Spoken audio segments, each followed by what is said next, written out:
네, 오늘의 두 번째 의뢰품은 책 한 권입니다. 예. 그런데 앞에 제목이 없네요. 아, 그렇군요. 아무것도 없네. 그러니까요. 이게 일부러 이렇게 딱 봤을 때 주인이 모르게 하려고 뭔가 비밀스럽거나 부끄럽거나 아니면 숨기려고 하는 그런 내용이 있을 것 같아요. 뒤쪽으로 한번 넘겨볼까요? 네. 혹시 뒤에는? 뒤에 뒤에도? 뒤에 아무것도 없네. 네. 그러니까 저게 혹시 네. 그 가정 대대로 가문을 이어내려오는 네. 어떤 그 동의보감 같이 어떤 건강을 위해서 병에 관한 뭐 이런 거를 이렇게 적어놓은 비밀스럽게. 그런, 예, 책이 아닐까. 어떤 그 가문의 일기 같은 거 그런 거를 아니면 무슨 서찰이라든지 뭐 이런 그러면 살짝 첫 장만 한번 넘겨보도록 할게요. 보시면 뭐예요? 어머님 어마님 전상셔. 아이. 네. 야. 어머님 전샹셔? 편지네 편지. 그쵸? 아, 편지. 네. 그러니까 옛날에는 편지라고 그러질 않았어요. 아, 그럼요. 간찰. 잘.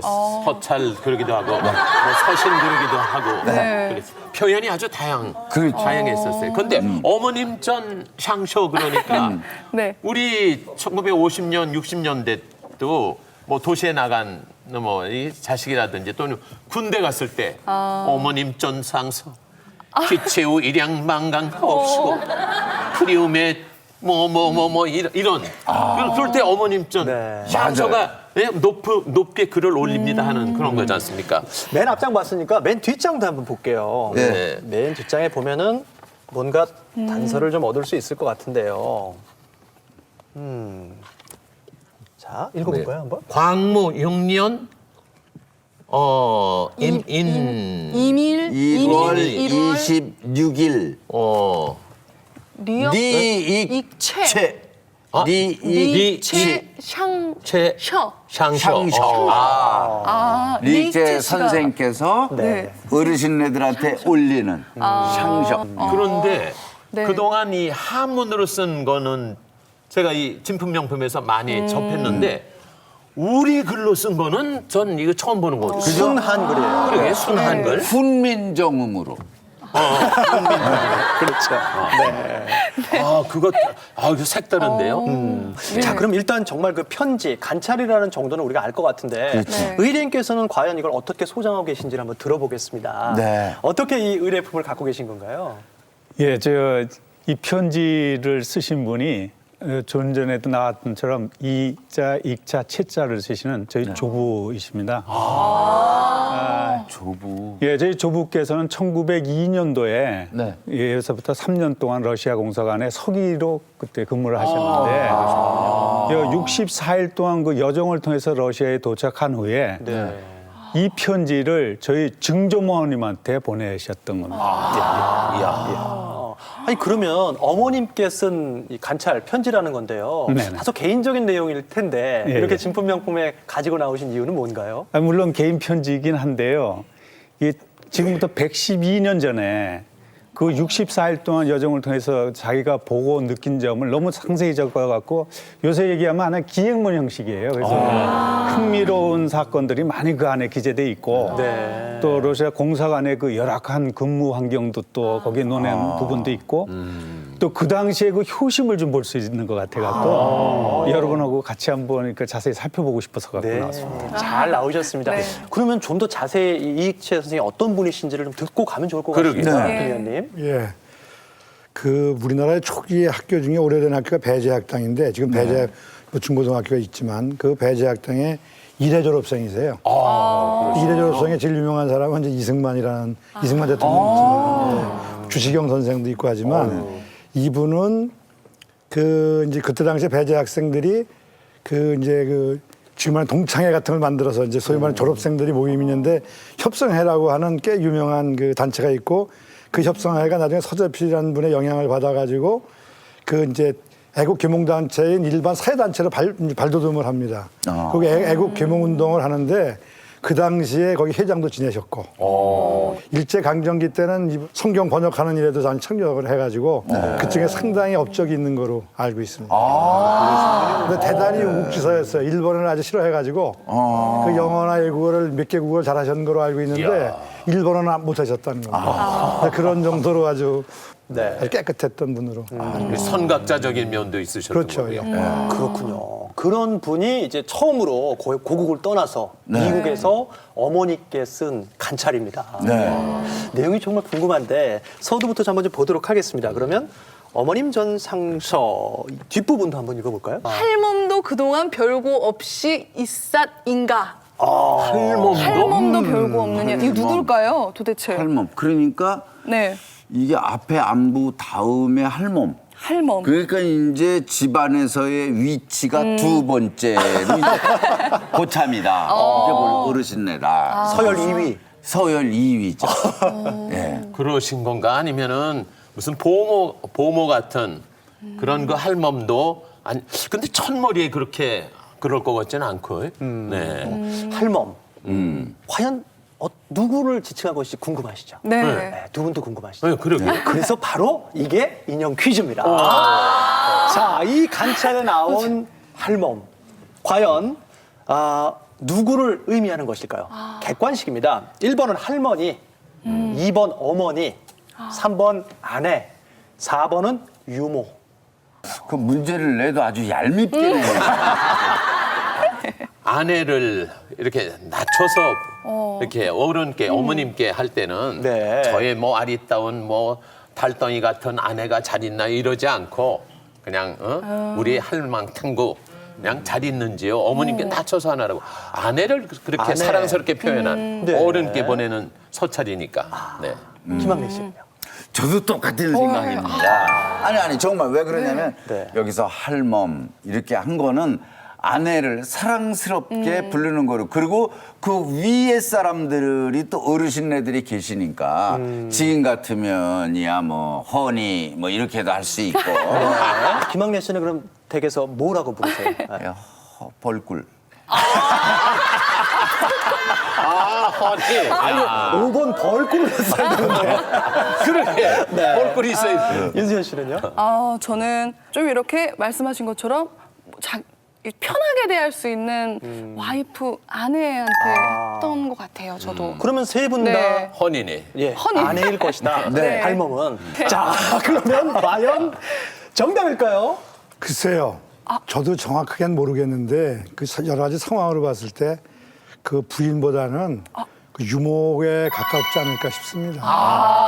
그러면 4번 유모. 아하, 이번에도 인형은 다 놓치셨네요. 또 이분이 아까 이제 연세를 말씀을 안 드렸는데 1873년생이에요.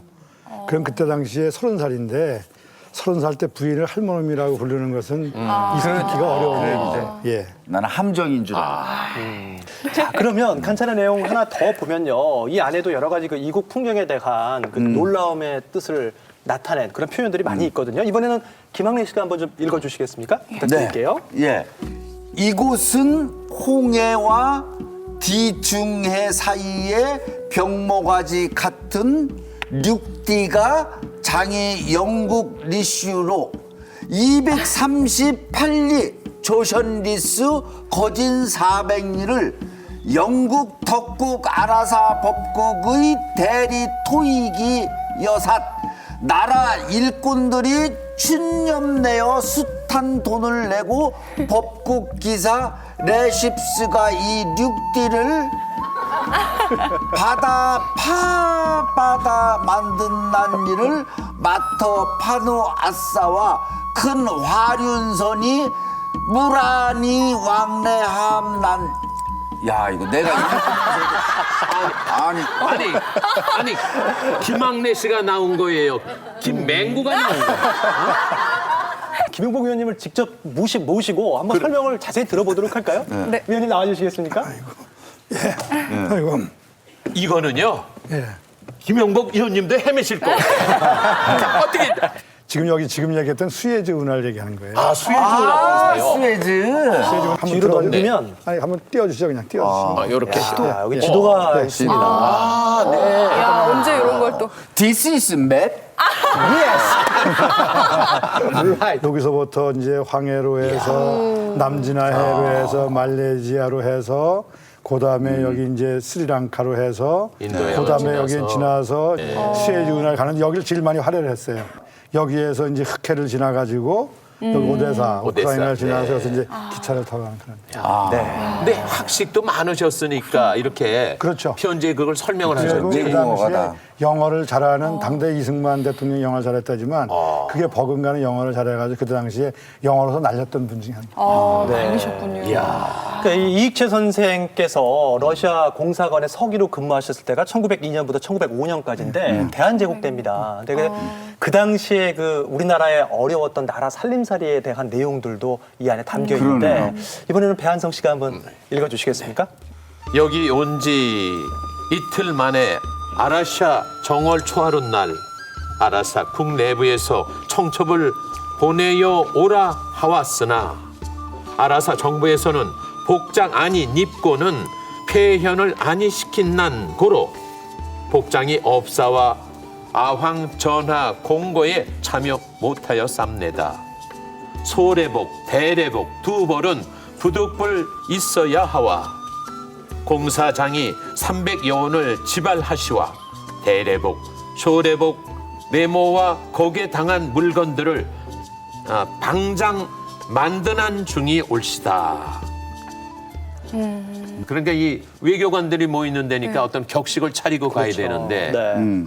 이런 하긴 이때가 우리가 을사늑약 전이고 네. 뭐 나라는 나라대로 망국의 어떤 그런 거고 그러니까 여기까지 무슨 송금하고 격식을 갖춰서 이런 걸 예를 갖춰서 그런 데 가라. 네. 이럴 만한 형편이 그렇죠. 됐었겠죠. 네, 지금 같으면 턱시도 한 번만 딱 가져가면 다 되는 건데. 예. 상황이었나 보네요.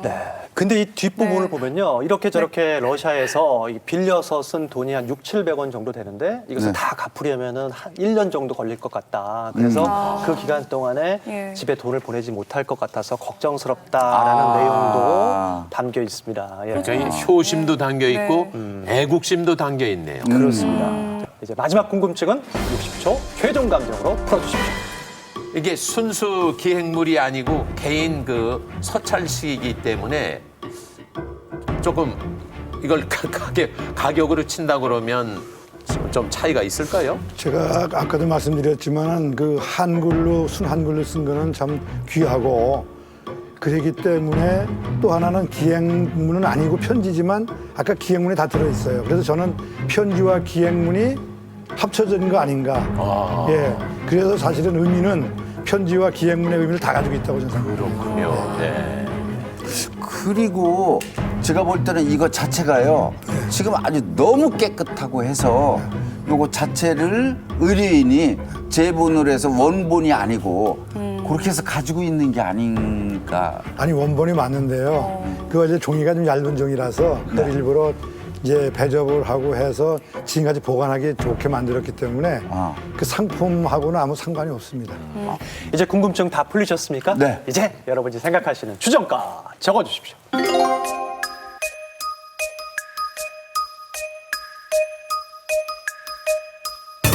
자, 이 세 분이 상당히 고심 끝에 추정가를 적어주셨는데요. 배한성 씨는 500만 원, 김학래 씨는 300만 원, 그리고 윤수현 씨가 700만 원을 적으셨습니다. 500만 원을 적으셨네요. 이국 풍물에 대한 그 신기함을 상상 공상할 수 있는 이런 것까지 그런 역사 기록물의 가치까지 하면 더구나 한문이 아니고 순으리 한글로 쓰셨다는 그 정성까지 하면 500만 원도 부족하죠. 김학래 씨는 300만 원. 네. 그때는 우리 백성들이 어딘 제대로 그렇게 세계 여행을 못 할 텐데. 그렇죠. 그거에 대한 풍경, 수에즈 운하가 그때 공사하고 뭐 이런 여러 가지 학술적 자료의 가치로 봐서 적어도 그렇게 오래된 건 아니지만은 100년이면 뭐 이렇게 오래된 건 아니지 않습니까? 그러면은 300만 원 정도의 가치는 가지 않느냐. 이렇게 본 겁니다. 알겠습니다. 네. 윤수현 씨는 700만 원, 가장 예. 많은 금액이에요.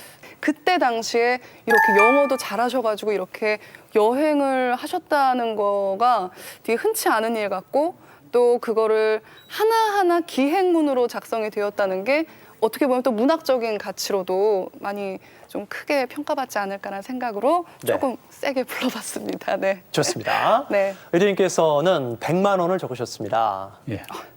제가 보기에는 이게 일종의 서신이기 때문에 또 개인적인 서신이기 때문에 이제 여기에 기행문을 포함하면은 어떻게 생각할지 모르겠는데 그냥 한 100년이 넘었으니까 100만 원으로 한번 올려봤습니다. 이익치 선생의 손자께서 직접 가지고 나오신 당시의 상황들을 잘 알 수 있었던 러시아 기행 감찰. 자, 이제 최종 감정가를 확인해 보겠습니다. 최종 감정가 보여주세요. 1902년에 이익채 선생이 어머니께 쓴 러시아 기행 관찰입니다. 최종 감정가는 올라갑니다. 1,000만 원! 윤수연 씨가 가장 근접했습니다. 와, 아니 마치신 윤수연 씨보다 두 분이 더 놀라셨습니다. 이야, 가치가. 감정가에 대한 자세한 설명해 주시죠. 예, 사실은 한글 편지가 생각보다 그렇게 흔치 않고요. 또 하나는 이름 있는 분이 이제 한글 편지를 쓰면서 뭐 부다, 뭐 시부다 뭐 이렇게 많이 써도 당신 이름이 있고 그런 것도 드물고 또 하나는 그 당시에 정확한 연도에 소위 말하는 기행문이라는 걸 기행문을 가지고 있다는 것. 그리고 그것도 더군다나 하여간 정확히 그 서기관이지만은 벼슬을 한 분이 그 자기가 가 있는 곳을 기록한 글이 별로 없어요. 한문으로 된 건 남아 있습니다만 그래서 그런 것, 또 한글의 쓰임새를 알 수 있는 자료, 또 이익차라고 하시는 분이 사실은 구한말에서 일제 강점기 시대에 사실 상당히 역할이 크신데 우리가 이제 별로 알려지지 않았던 분이기 때문에 그분을 새로 이제 조명하는 데도 의미가 있고 여러 가지 의미로 봤을 때 저는 1,000만 원도 좀 약간 싸게 매기지 않았나 조금 죄송하게 생각합니다. 예. 네. 할아버지의 유품을 귀한 유품을 가지고 나오셨는데 오늘 어떠셨습니까? 요즘은 저렇게 값어치가 나오는지 저도 놀랐습니다. 앞으로 잘 간수하겠습니다. 귀하게 잘 예. 간직해 주시기 바랍니다. 예, 여러분 감사합니다. 큰 박수 보내주시죠.